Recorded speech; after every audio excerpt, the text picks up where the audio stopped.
All right, here's another example. For examples that look like this, where we have something that is manageable from the left side to graph and manageable from the right side, I would just suggest graphing it and just seeing what happens.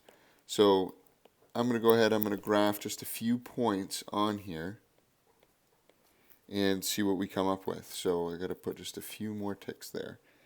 All right, so from the left side, if I plug in at 2, I would get a -1.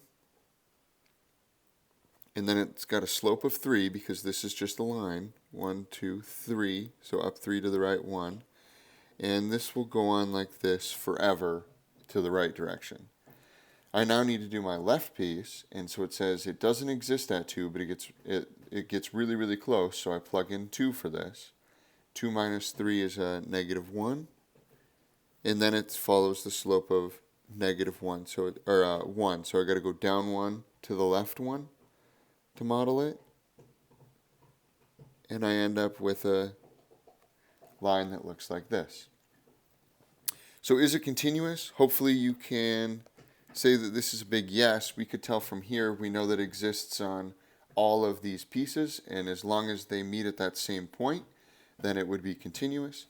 Is it differentiable? The answer is no. At x equals 2, the limit as f of, the limit as x approaches 2 from the left side does not equal the limit as x approaches 2 from the right side.